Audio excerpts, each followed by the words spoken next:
こんにちは、山田幸子です。私のチャンネルでは水彩画の描き方やいろんな画材のレビュー、そして猫の絵のメイキングを公開しています。水彩の塗り方や技法について短く見やすくまとめる動画を撮っています。前回は基本的な塗り方をお見せしました。今回は重ね塗りをやってみようと思います。基本的な塗り方、押しを押さえた上で見てほしいので、前回の動画もチェックしてから見てもらえたら嬉しいです。それでは行ってみましょう。それではまず最初の色を塗ります。そして完全に乾くのを待ちます。指で触ってもついてこない、画面がサラサラの状態になるまで乾かしましょう。急いでいる時や時間がない時はドライヤーを使って乾かすのもありです。最初の色が乾いたら次の色を重ねます。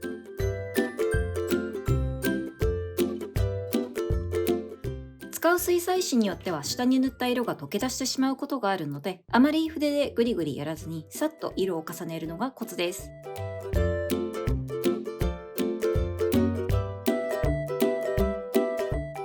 色が重なった部分がオレンジや緑、そして紫に変化して見えます。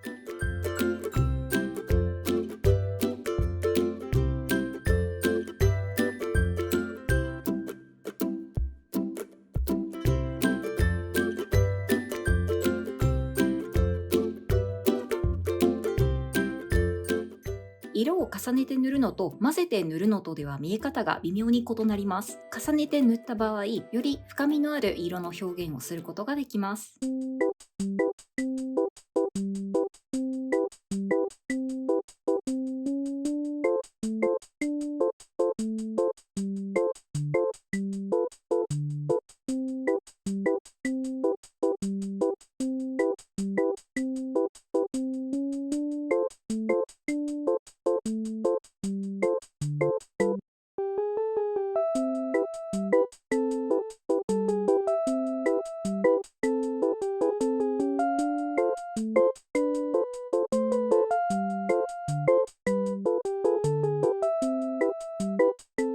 たくさん重ね塗りをするとどうなるのか。何色も重ねていくと色が濁って汚く見えてしまう可能性があります。重ねる色の種類、色数を2、3色に留めておくか、数回の重ね塗りで仕上げると透明感を保って描くことができるでしょう。そしてここまでご覧いただいてお気づきかもしれませんが、透明水彩は暗い色、濃い色の上に明るい色や薄い色を塗り重ねても覆い隠すように塗ることができません。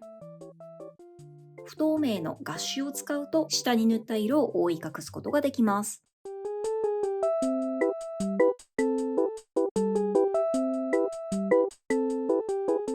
または淡い色や明るい色から塗り始めて、完成に近づくにつれて濃い色、暗い色を塗るように意識するといいかもしれません。